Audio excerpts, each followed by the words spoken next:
Hey guys, so this is what our setup is supposed to look like before we bring our patient back to begin their teeth whitening procedure. Remember everything that is on this table right now is everything that is listed in the slideshow you guys just watched. So remember, we always want to have our eyewear, always want to place our bibs on our patients. Of course, we want to retract. This is going to be our mouth retractor. This is going to be our gel ring holders, and we are going to be placing some of this whitening gel in here, and then once we do, we are going to be putting this away to avoid contaminating it with your patient's saliva. And this right here is going to be your gingival protection, which is, if you look back in the slideshow, this is what you are going to be using to protect your patient's gums.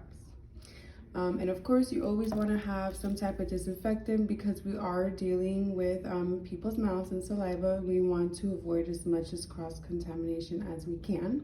And yeah, let's begin. So the first two steps are done. I'm going to be applying Vaseline on her lips and on the sides to avoid cracking and splitting.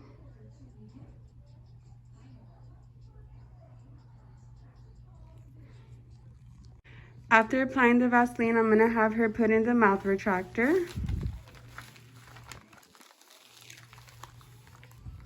And then that is what it is supposed to look like.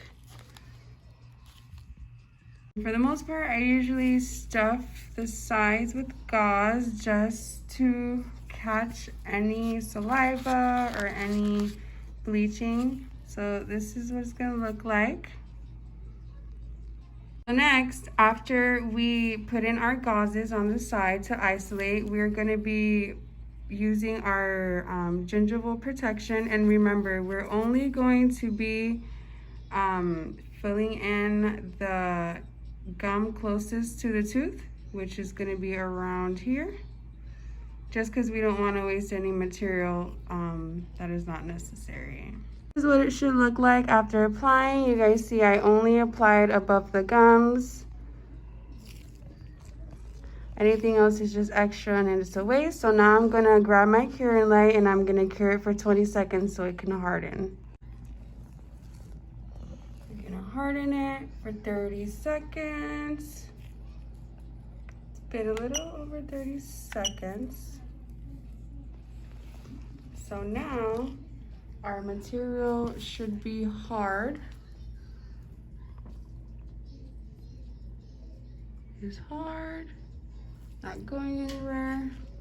Okay, now that the gingival barrier is hard and applied, and I isolated, everything is nice and dry, I am now ready to apply the bleach to each and every one of the teeth. Remember, I told you guys we are going to be using these rings to place our bleach in because we do not want to contaminate our bleaching tubes. If not, we do have to throw them out.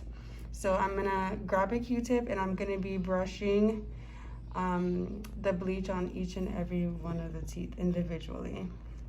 Okay guys, and I have applied the bleach individually. Make sure we don't get it on the gums. Remember, it can cause severe burning on the gums and it is not a good feeling. So this is what it's gonna look like.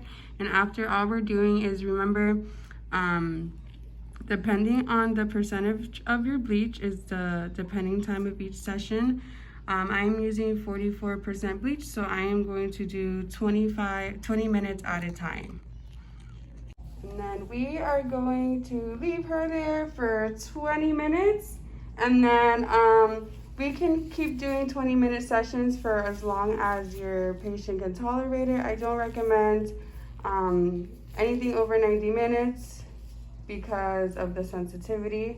And yeah, we'll see the results after. Okay guys, the first 20-minute session is complete. So what we do is every session we wipe the old bleach off and then we show them the results.